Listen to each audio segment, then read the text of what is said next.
What's up, my wizards? It's Dev. From Mtg, we like magic, and today, fun video because we get to take part in a time-honored tradition among magic players, and that is wild speculation with a dash of screaming at the sky because we're the only ones who understand how good a card is. Because whenever a new set comes out, there's always a bunch of cards that fly way up under the hype radar, maybe because they have to wait on a rotation, or they have to wait on another set to come out to get more support, or maybe most popularly because everyone else is a big stupid idiot and you're the only one who's genius enough to realize how good cards are. So today we're going to talk about all the best sleepers in Dominaria.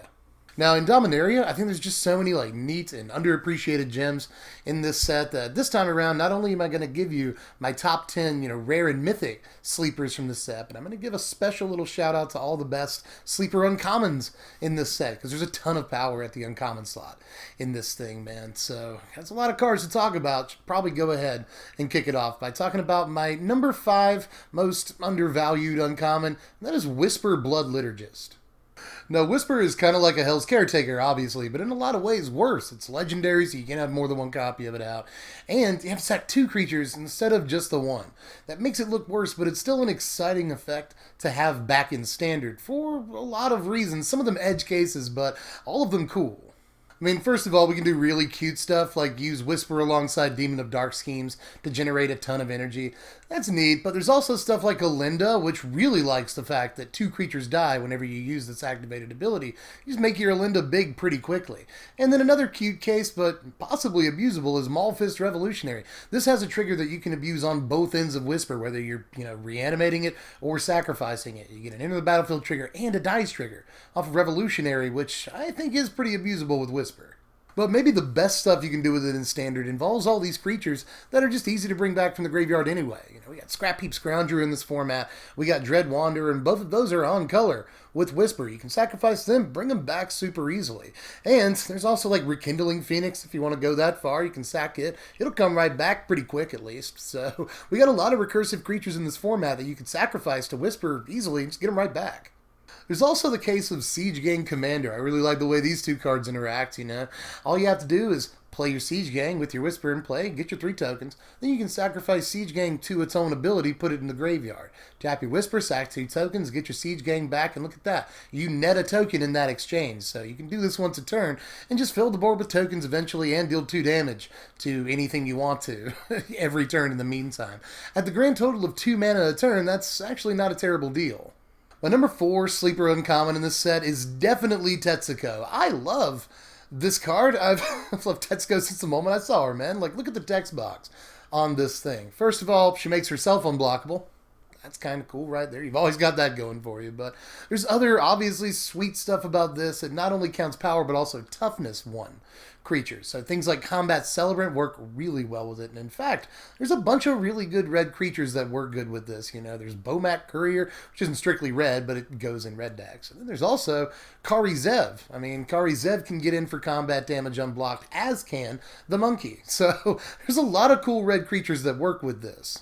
But you've also got black. There's some cool stuff in black. Glintsleeve Siphoner, get it through unblocked every time. That seems pretty sweet. Lots of energy, lots of cards if you want them. And of course, there's Rat Colony. This is probably the number 1 thing I've heard brought up when people talk about Texico is the Ratetsui deck. Just a bunch of rats and Texico, get them in unblocked. So that is also neat. You can do that. But just imagine dropping Texico on a board of, 1/1 tokens after Saproling Migration or Spore Swarm or Shram's Expertise or Servo Exhibition, Anointed Procession decks.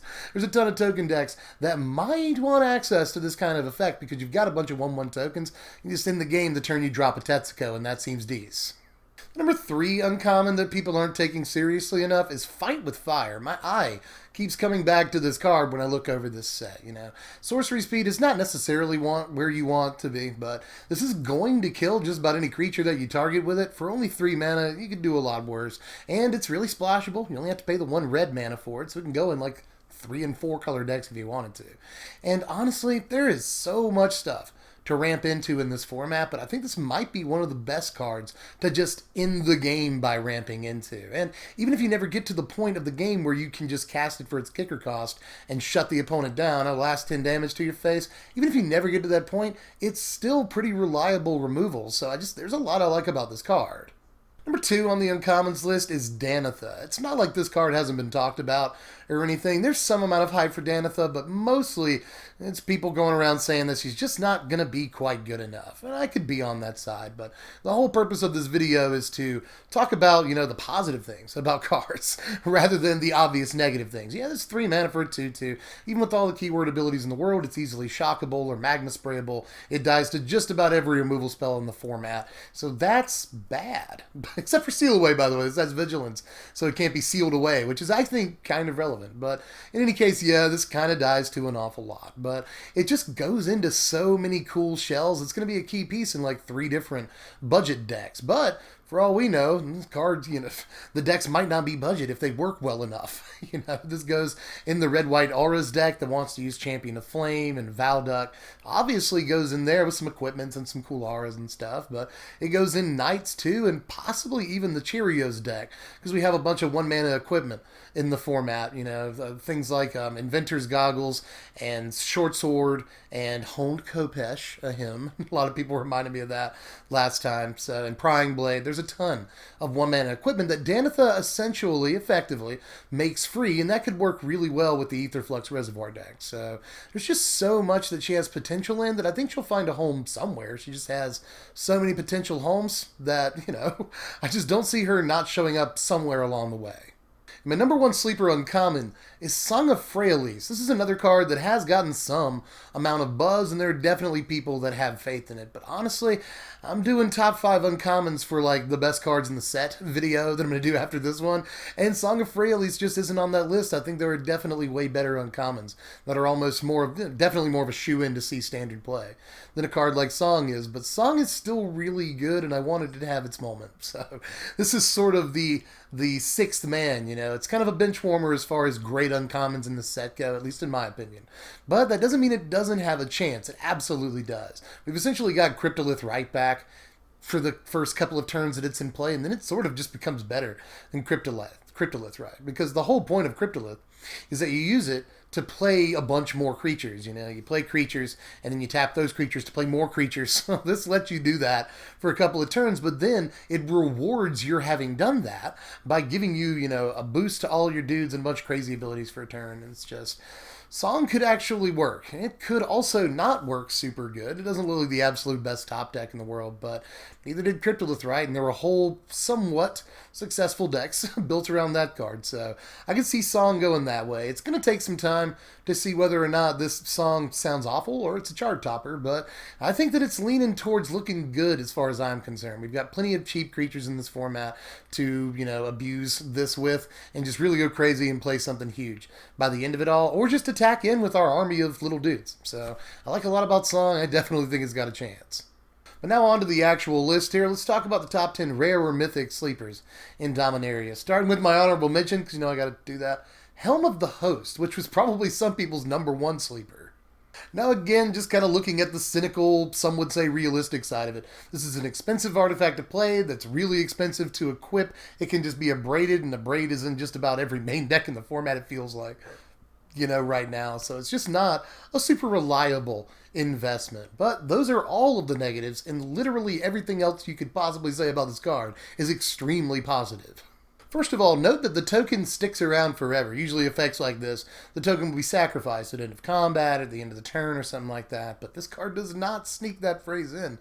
The token sticks around literally forever, and that's disgusting. That's really abusable in a lot of ways. And there's cool stuff even just in standard you can do with this. I got to bring up Combat Celebrant for the second time this video. It's just, again, and it's on curve with Combat Celebrant. Play Celebrant turn 3, equip it, or play this turn 4, equip it turn 5, infinite combat steps. That seems good enough. Let's say it seems good enough right there. But it is a little bit slow and dirtly. But that doesn't mean that Combat Celebrant's the only cool thing you can do with this in standard. There's also Time Stream Navigator, which could theoretically lead to infinite turns if they don't have a way to stop it. I like the look of that, so there's that. But there's also just stuff that has cool, repeatable enter the battlefield triggers, like Gonti or Ravenous Chupacabra or any of the many awesome enter the battlefield triggers on creatures in this format. So, well, the host looks good, and that's not to mention all the filthy stuff you can do with it in Commander. I mean, Commander players are salivating over this. I mean, you think Combat Celebrant's good? Picture Aurelia wearing a helm. So this card's awesome. It slices and dices. It goes well on many, many different creatures if you can afford the investment. And by the way, it can also be a hat. But my number 10 card, let's actually for realsies start the list at this late day. What are we, 8 minutes into the video? 10? But in any case, my number 10 card, Grand Warlord Radha. Classic, Hot Rod's back, and she's actually looking pretty promising to me, although this is one of those cards that I think has to wait on rotation. You know, right now, we've got a lot of competition at the 4-drop slot, and there's still going to be competition post-rotation, but right now, Hazoret is probably the card aggressive decks want to play over this. But we'll see what happens in the fall, late September, when both Kaladesh and Amonkhet rotate. This might be a great curve topper in an aggressive deck. But to be honest with you guys, the more I look at Radha, the more I think she could be okay right now. First of all, one cool thing is that she has haste, so she can immediately start casting spells the turn you cast her. You know, she can swing in, and you immediately have mana up for Blossoming Defense if that's what you want, or maybe a Built to Smash or another 1-mana combat trick.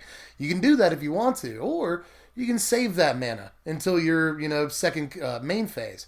And at that point, depending on, if you were able to play a creature on curve every turn up to then and keep it into play, just theoretically, then you can cast another 4-drop on your second main phase. That's pretty sweet. Or imagine a situation, I don't think this is Christmas Land, where you go turn 1 Lawnmower Elves, turn 2 3-drop, and then turn 3 you play Radha. At that point, you can swing with Radha and whatever you played turn 2. And in your second main phase, you can play another 2-drop creature. On turn 3, that is real explosiveness. But number 9 is the whole reason I wore this shirt, Zahid. I really, really, really like Zahid a lot, and I'm not apologetic for it. I feel like this is a very good card. First of all, there are just a metric ton of artifact decks possible in the upcoming format, and already there's blue-black artifacts. That's a deck, Grixis artifacts, blue-red artifacts, even thanks to this card, possibly just mono-blue artifacts would be a really effective budget deck at the very least. Zahid is a 5/6 flyer that can come down relatively early in the game and eats up pretty much every relevant flyer in the format, other than Sky Sovereign, and it even trades with Sky Sovereign. But this can even take down Lyra Dawnbringer and not Blink, which is probably going to be important. But even the most played flyers in the format before Dominaria comes out, like Glorybringer, Heart of Kiran, Aethersphere Harvester, Rekindling Phoenix, this bowls straight over them and just does not care. So I think that there's a real case for Zahid, and there's even edge stuff, like Mox Amber. Even if you don't have a legend out, you can tap your Mox Amber to help play a Zahid, and then from that point on, you can tap your Mox Amber for blue. And I actually think that's, again, kind of an edge interaction, but one that could matter. My number 8 is Daring Archaeologist. This is actually one of the lowest cost cards on the entire list if you want to pre-order it. I mean, it's only about 50 cents right now, which I just think is unconscionable because of all the ways that we typically tend to judge a card. Can a 4-drop be good in Standard? Yes, if it has a decent abusable enter the battlefield trigger. This absolutely does. And if it has the ability to scale, that's usually a big plus, and this also scales. The moment you play the artifact that you got back from your graveyard with it, it gets a little bit bigger. But any historic card you play from then on, whether it's an artifact or a legendary creature or planeswalker, whatever, a saga, will make this bigger, so it could be pretty easy to get this to at least a 5/5 in the course of a game, and at that point, you got a lot of value out of your 4 mana. My number 7 is Kamal's Druidic Vow, because I think that this is immediately the most abusable, the most tempting X spell in the whole format, and I think that there are maybe better X spells in the format, but this is at least the most intriguing to people who really like to brew. Johnny's deck builders, I feel like we all get a big kick out of this thing, because if you can make this go off, it's pretty silly. And honestly, if you really look closely at the card, it's not as hard to get to go off as you might think at first glance. Note, first of all, that it's any lands. If it hits lands, they come into play. So even if you just cast this for 5 mana or so, where X equals 3, it's entirely possible that you get a land or 2, or in extreme cases, even 3 off of that, which is actually pretty good ramp when you sum it all up. This looking at this as a ramp piece, it's a little bit more unreliable things like Hour of Devastation, or Hour of Promise, obviously, but it could, in some cases, ramp you even more than Hour of Promise could. So I like that. And do note the vast amount of permanent types this actually can bring into play. Any land, not just basic, that's pretty cool. Any land that it hits comes into play. That's dope. And it can hit legendary creatures. It can hit, planeswalkers. It can hit legendary artifacts. And there's even legendary enchantments that we're playing with in Standard right now. So there are just a lot of things in the format that exist that this could hit profitably for you. And in the green-white Legends deck, if you wanted to carry a copy or two of this, you've got everything, You've got a Via Pashiri, you've got Shana, you've got Ronus, you've got Rishkar. You might play Marwyn in that deck. Not the last time we'll talk about her in this video. There's just a ton of options in, a green-based Legend deck that you can hit with this card. So, I could see, X equals 4, hitting literally 4 things you could bring into play somewhat reliably in the right build. So, Kamal's Druidic Vow actually does not look too hard to get real value out of. Number 6 is the Antiquities War, and honestly, most of these I have little notes written by, oh, see, this is a thing you should say. But honestly, I don't have anything written for this, because I kind of think that it stands on its own merit. I just don't see anything really bad about this card, but it's just making me pull my hair out, because there's literally, no buzz other than the buzz I have generated for this card. That's about it. Just nobody sees. This card could potentially be really, really revolting in the right situation. I mean, first of all, let me just put it this way. Enchantments are probably the most reliable permanent type in all of Standard right now. Creatures are easy to remove. Even artifacts are hard to rely on. It's hard to build a deck around an artifact because a Braid is out there. A Braid is a very prevalent card, so artifacts are hard to rely on as well. Enchantments may actually be the easiest kind of card to keep in play and not get removed. So you got that going for you. The card usually nets you 2 cards while it's in play. That's card advantage, sir or madam, in case you didn't realize. 2 cards for 1 card is a great deal. And by the time it actually does go off, it shouldn't be too hard to have a field full of artifacts. Even if you have 4 artifacts, that's 20 damage right there. But, it's turn 6 at the very earliest. So if you've been able to survive that long, you could have a huge field full of artifacts very easily by that point in the game. And you just win. You just Alpha Strike and you're done. They can't really do much about it if they can't remove this enchantment. So I think there's just so much cool stuff about this. Card advantage, lots of amazing selection on the card. At that, the 5-card dig every time. It's crazy. What are people not seeing about this card, or what am I not getting that makes the card bad? People are saying it's too slow. I just can't agree with it, man. 4 mana is actually, I think, a great rate for 2 cards with the best selection you could possibly hope for, and an ability that lets you just win the game. It's just, what else do you want? The card looks fantastic. My number 5 is Marwyn, the Nurturer. There she is. Right there. I already told you. I really like this art. Just want to point that out because I haven't done that yet. But I like the card, too. People are just saying that this is a little too slow, a little too fragile, but the payoff is huge if you can actually get this into play and get some elves into play afterwards. And it's not too hard. We've got Lana War elves in the format, so you can easily go turn 2 Marwyn, and then once you get to your turn 3 and you untap, you can get pretty big really fast and lead to crazy explosive plays, We may have to wait on core set to get some more elves. This is a good example of a card that has to wait on another set to get more support. It's very likely, but again, there's stuff you could do in this format right now. Earlier I brought up Grand Warlord Rada. Let's talk about her again, and in the context of Marwyn. Now, I actually think that Rada might be the key to getting the most early game power out of your Marwyn. Imagine a world where you go turn 1 Lana War Elves into turn 2 Marwyn. Then turn 3, you can use that Lana War Elves to ramp into Rada, and Marwyn will get a counter because Rada's an elf. Then you can attack with your Rada. You can always use the mana that you got from Rada attacking to play a second Lana War Elf, putting another counter on Marwyn, allowing her now to tap for 3 mana. So that's insane. And again, you could actually pull these things off. Probably not too hard in a green-red elves deck. You're playing large numbers of, I would imagine, all 3 of these cards. I just don't think that enough people are taking Marwyn seriously, because when she has the proper pieces around her, this is a really, really formidable creature that's going to end up, if you can untap with her on turn 3 or 4, you're going to be able to make a buttload of mana. So, and not only that, she gets really big by the end of things, If you're able to play 2, 3 elves, you've got a pretty stocky attacker or blocker, for that matter, that can threaten to make a bunch of mana if you need her to. So I like a lot about Marwyn, and I do not think people are taking her anywhere near seriously enough. My number 4 is Yawgmoth's Vile Bargain. Now, this costs just a little bit more mana than you really want it to cost. 5 does look a little bit steep, and I'll give you that. But it does so much. This is card advantage for 5 mana, and I'm totally fine with that. Not only do you get to reanimate something, but you get to kill something. It's just unconditional removal. And for 5 mana, yeah, that's steep. But again, you get a dude back. Like most reanimation spells in Standard at this point cost around 5 mana. Usually, we're not going to get zombified back. So for 5 mana, not only do you get the rate at which we normally reanimate creatures anyway, with cards like Liliana, but you also get to take something out, which is really important. And, by the way, note that it's not only creatures that you can reanimate. This is a pretty easy way to sneak a Bolus into play very, very early if you really want to. And this is at least partially on color with Bolus, so you could play it in decks where you could hardcast Bolus if you needed to.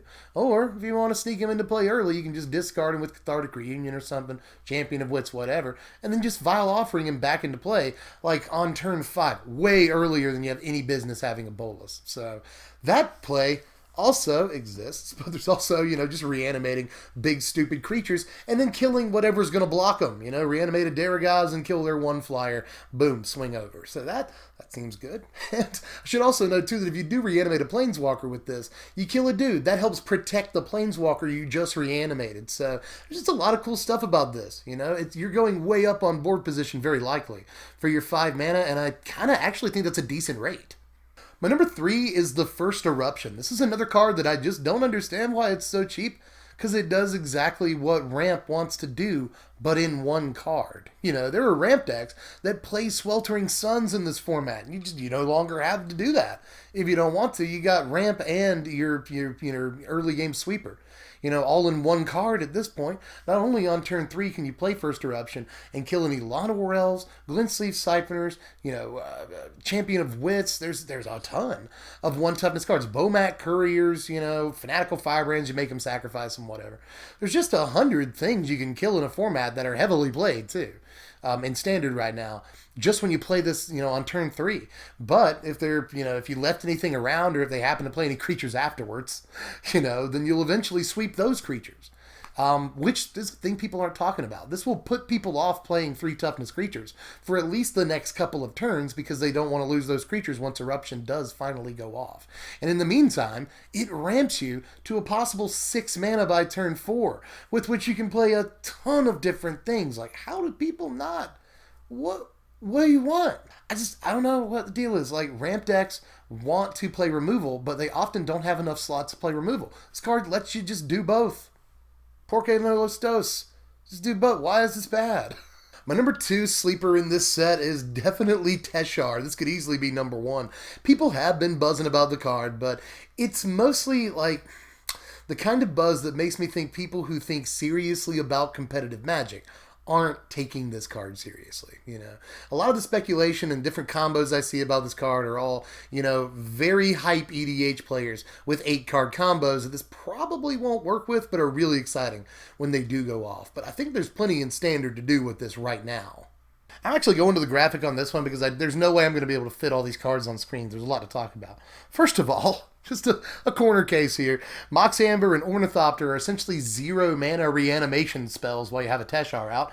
That seems pretty dumb, so I should probably bring that up. But there's really so many combos with this card that I'm thinking about doing a whole separate video, like best Teshar combos in any format, because there's a lot of stuff that people are talking about. But just in Standard, think of how this interacts with things like Scrap Trawler and Pia's Revolution. This seems great with both of those. But even cards like Aviary Mechanic and Restoration Specialist, this works extremely well with too. And that really is just like scratching the surface of what this card can do in Standard alone. Just Standard, let alone other formats. I mean, I could imagine there are probably modern interactions that could break this card completely in half, just wide open. So look out. I think that Teshar is just the kind of card that maybe people keep saying we're going to come back to. This is an obviously powerful card, but we'll come back to it. I mean, obviously there's something good with this, but we'll wait around until somebody else figures it out. I don't think that's good. I think we need to actively start brewing with this card to figure out some of the more powerful interactions, because they're definitely out there. But my number 1 sleeper in this set is based on what I think is most breakable. Cards like Teshar, obviously very, very breakable cards, and just about everything else on the list that we've talked about is breakable in some way or another. So which of them is the most breakable, the most potentially broken already? I think it might actually be Thran Temporal Gateway, to be honest with you. This is my number one. Weakerworks Marvel, they call it. A lot of people are saying this is an attempt at fixing Aetherworks Marvel and that it's nowhere near as good, but honestly, I don't. That's fine, right? Like, Aetherworks Marvel was so good it had to be banned. It was so annoying that it was banned. So if this is even comparable in any way to Aetherworks Marvel, it might be a decent card.